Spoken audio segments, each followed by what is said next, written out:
Ya, selamat berjumpa kembali dengan pelajaran fisika. Kita melanjutkan materi yang lalu tentang listrik arus searah. Kita akan bahas tentang yang namanya hukum Kirchhoff ya, yang C ini, hukum Kirchhoff.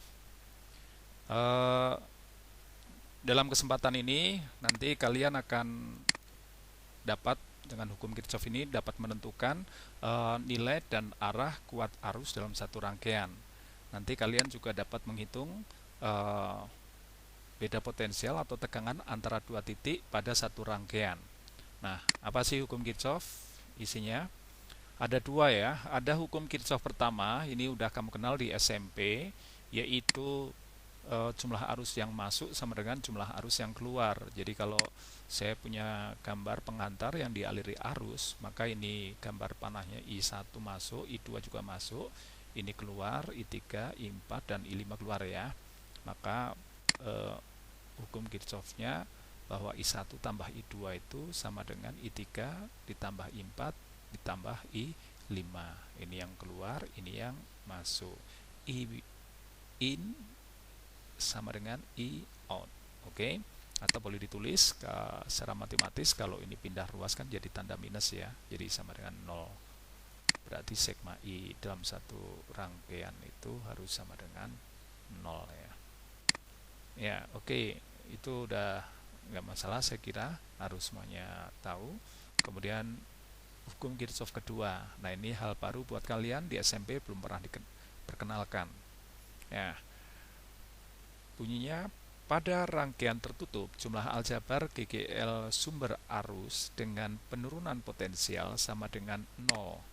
Ya, gambar pertama rangkaian tertutup. Nah, jumlah aljabar GGL sumber, GGL sumber itu baterai ini ya, ada kutub positif, negatif. Jadi digambar dua garis jajar, beda panjang. Untuk R kan gambarnya ini ya, bergerigi ini ya. Nah, kalau kita jumlahkan E1, E2, E3, terus dijumlahkan dengan penurunan potensial, itu berarti penurunan potensial itu kan I kali R ya. Ini nanti ditambah dengan I kali R, tambah I kali R, tambah I kali R4, dan seterusnya begitu. Itu harus sama dengan 0. Atau kalau kita rumuskan, sigma E yang baterai, nah ini dijumlahkan, eh, ditambah sigma I kali R1, I kali R2, dan seterusnya, itu sama dengan 0. Tapi ada aturannya ya. Untuk sigma itu nanti pertama harus kalian gambar arah loop ini, putaran ini sebelumnya nggak ada ya gambarnya ya. Nah, nanti kamu lengkapi gambar arah loop. Nah, ketika kita menghitung sigma E, maka kapan E positif, kapan E minus itu, jika arah loop mengenai kutub positif, maka E-nya positif. Jika arah loop mengenai kutub negatif, maka E-nya minus. Yang saya maksudkan ketika, nah ini arah loop ini ya, ke sini ya putarannya. Nah, misalnya, ini bebas boleh sebaliknya kamu gambar, tapi harus digambar ya. Nah, arah loopnya ke sini, berarti ketika di E1 ini kan kena pendek ya, maka nanti langsung ditulis min E1. Nanti langsung angkanya aja berapa volt, min berapa volt gitu ya, biar efisien ya, nggak terlalu panjang pengerjaannya. Kemudian ini kena panjang, berarti ditambah E2. Di sini kena pendek kan, kutub negatif, berarti min E3 dan seterusnya ya, satu loop ya, satu putaran. Kemudian I kali R-nya ikutin arah arus dan arah loop ya. Jika berarti kamu gambar arah loop, terus selanjutnya gambar arah arus. Nah, ini kan gambarnya masih sembarang, kita belum tahu arah arusnya apakah yang betul ke sini atau ke sini. Nah, dimisalkan aja misalnya searah jarum jam semua. Nah, berarti nanti ketika ini putar ke sini ya. Nah, misalnya ini kan I semua ini. I-nya sama ya. Nah, ketika I lewat R1, berarti searah nggak dengan arah I-nya ke sini, arah putarannya ke sini kan arah loopnya, maka searah, berarti positif ya. I kali R1 positif. Kemudian R2-nya di sini, R3 dulu. Ini kan dilewati I juga ya, I kali R3 searah nggak dengan arah loop? Searah kan, maka positif. Ini juga sama, I kali R4 positif, I kali R2 positif, dan seterusnya. Nggak boleh ada yang kelewat dalam satu loop ini. Oke, kita lihat aja langsung ke contoh soal ya. Ini kalau hanya untuk satu loop, ini hal yang mudah. Sebenarnya nggak usah digambar, artinya tetap digambar, ini arah loop, ini arah arus. Artinya kalau nggak digambar itu cuma dibayangkan. Pokoknya kamu bayangkan semuanya digambar searah jarum jam gitu ya. Nah, kemudian dari rangkaian ini E1 6 volt, biasanya nggak ada nama E1 E2, langsung aja 6 volt. Ini E2 12 volt. Kemudian ada hambatan R1, ini juga langsung biasanya 8 ohm. Kemudian R2 ini udah ketutup gambar 10 ohm ya, langsung ditulis 10 ohm, nggak usah pakai nama R1 R2 E1 E2. Nah, kita lihat dari gambar rangkaian ini, saya tanyakan berapa besar dan arah kuat arus I. Berarti arah I nya ini nilainya berapa, kemudian arahnya apakah betul ke sini dari A ke B atau dari B ke A, searah jarum jam atau berlawanan arah jarum jam, nanti bisa kita selidiki. Kemudian yang B, berapa beda potensial antara titik A dan B. Nah ya, berarti menghitung VAB ke sini ya, VAB arahnya ke sini. Nanti kamu tinjau sesekali aja, VAB ke sini dengan VAB ke sini itu juga akan sama, bebas kamu pilih satu lintasan, jangan dua-duanya dikerjakan ya.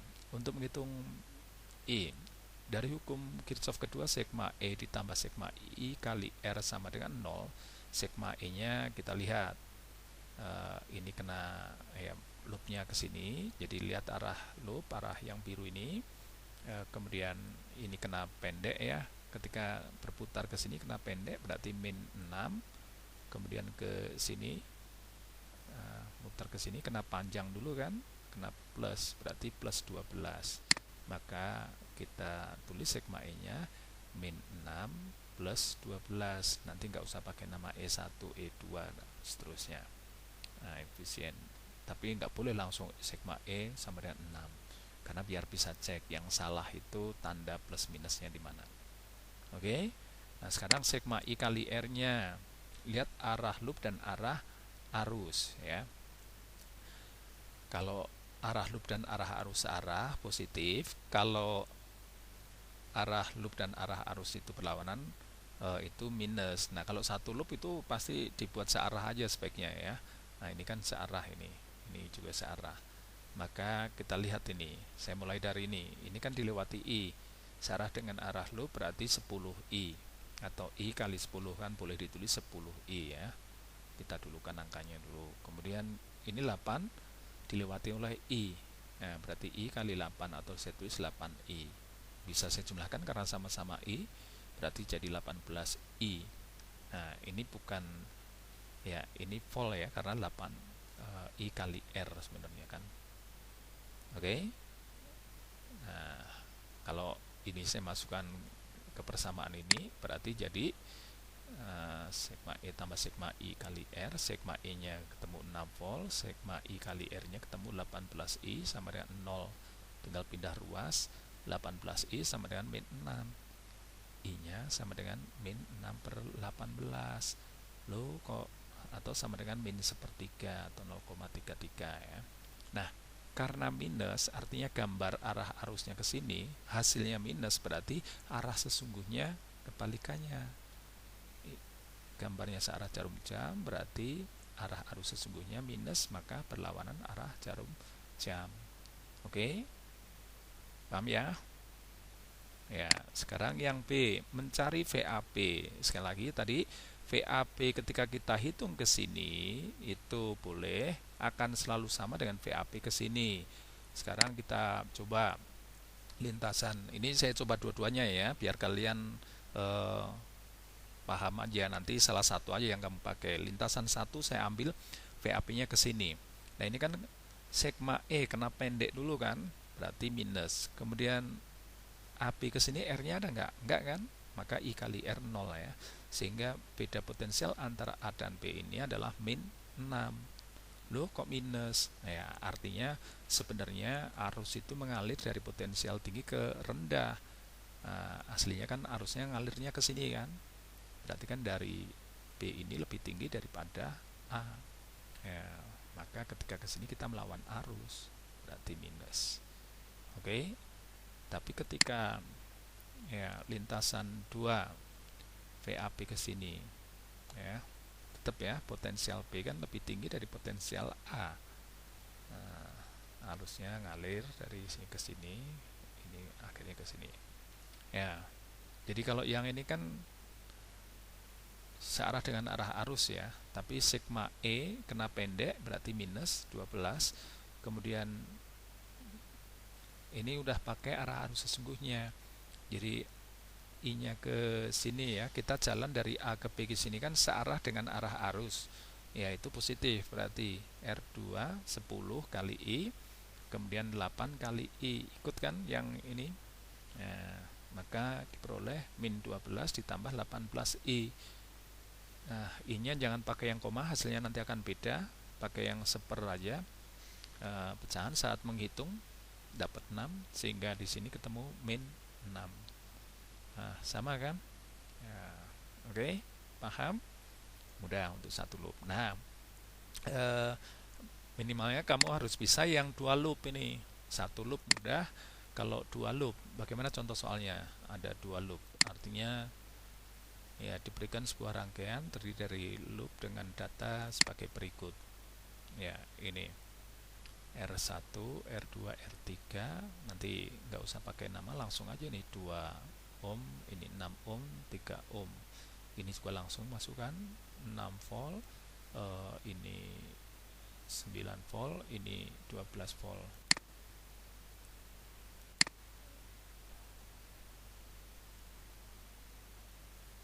Oke, kemudian ditanyakan berapa kuat arus yang melalui R1, R2, dan R3. Artinya arus yang melewati cabang ini ya. Nanti kalian lengkapi arah loop dan arah arus. Saya tanyakan yang ke B itu beda potensial VPC. VPC. Nah, ingat VPC ke sini dengan VPC ke sini dengan VPC ke sini itu nilainya harus sama. Ya, caranya yang pertama kita gambar terlebih dahulu, lengkapi arah loop. Ini sekali lagi bebas ya, ini loop 1 saya gambar ke sini, loop 2 nya saya gambar ke sini. Setelah gambar arah loop, gambar berikutnya adalah arah arus. Ini saya gambar, ini juga bebas ya, boleh I1 ke sini atau ke sana. Kemudian I2 saya gambar ke sini, boleh ke sana. Ini I3 saya gambar ke bawah, boleh ke atas gitu. Tapi jangan harus mengikuti hukum Kirchhoff pertama, nggak boleh ini I1 ke sini, I2 ke sini, I3 nya ke sini, terus arisan di sini. Ya, harus mengikuti hukum Kirchhoff. Ada arus yang masuk, ada arus yang keluar. Nah, dari gambar itu kan keterangannya nanti langsung digambar aja. Jadi syarat harus ada gambar ya di soal. Kemudian angka ini langsung masukkan ke sini aja nanti. Ya, R1, R2 nya demikian. Nah, dari gambar ini ya, hukum Kirchhoff-nya kamu tulis. Kalau dari gambar kan berarti I1 ditambah I2 gabung menjadi I3. Oke. Dengan demikian nanti saya dapat persamaan I2 itu sama dengan I3 min I1, atau I1 itu sama dengan I3 min I2. Ya, oke. Untuk yang pertama kita jawab berapa I1, I2, I3. Yang pertama kita tinjau loop 1 ini ya, loop satu putaran ini yang sebelah kiri, dengan menggunakan hukum Kirchhoff kedua, sigma E ditambah sigma E kali R sama dengan 0. Sigma E nya lihat arah loop, oh ini kena pendek, ini kena panjang, berarti saya tulis ini min 6, ini plus 9, diperoleh 3 ya. Kemudian lihat arah loop dan arah arus. R ada berapa R di sini? Ada R1 dan R3 ya. Nah, R1 ini kan dilewati I1. Berarti saya tulis I1 kali R1. I1 kali R1-nya kan 2 ya. Kemudian R3 dilewat 3 ohm dilewati I3, maka I3 kali 3 sama dengan 0 ya. Nah, kalau kita selesaikan, ini kita jumlahkan tadi 3, kemudian ini 2I1, saya tulis belakangan, ini 3I3, saya tulis duluan ya, positif, positif. Oke, jadi sekali lagi, ini tanda plus itu dia searah enggak dengan arah loop I-nya. Kalau searah, ini kan kebetulan searah semua kan, positif ya. Ya, dengan demikian 3-nya ini pindah ke sini, maka saya tulis 3I3 ditambah 2I1 sama dengan min 3. Saya tulis ini persamaan I1 ya. Nah, kemudian tinjau yang loop kedua. Sama rumusnya sigma E tambah sigma I kali R sama dengan 0, hukum Kirchhoff kedua. Kemudian sigma E-nya, lihat ini sigma E-nya ini kena panjang berarti positif plus 9, kena pendek ini min E3-nya 12, min 12, 9 min 12 ya, jadi min 3 hasilnya. Kemudian R, bebas mau R2 dulu atau R3 dulu ya. Nah, R3 itu kan berapa tadi? 3 ohm dilewati oleh I3, berarti 3 I3 ya, 3 I3 ya. 3 I3, kemudian R2-nya ini 6 dilewati I2, berarti 6 I2 searah dengan arah loop, maka dia positif. Ini tadi 3 juga sama ya, positif karena searah. Oke, sama dengan 0. Kita selesaikan, ini min 3, ini 3 I3-nya saya tulis duluan, yang ini 6 I2 sama dengan 0. Nah, karena persamaan 1 itu mengandung I3 dan I1, maka persamaan 2 juga harus sama ya. Ini kan mengandung 3I3 dan I2 kan. Nah, I2-nya sekali lagi saya ganti dari persamaan ini I3 min I1 kan. I2 itu kalau saya ganti I3, jadi boleh saya tulis ini 3I3 kemudian 6. Nah, I2-nya diganti I3 min I1 kurung ya, sama dengan ini pindah ke sini jadi 3 min jadi plus kan. Nah, selanjutnya kalau saya selesaikan, ini kan 6I3 ditambah 3I3 kan 9I3, kemudian 6 kali min I1 berarti kan min 6I1 sama dengan 3. Saya tulis ini persamaan 2.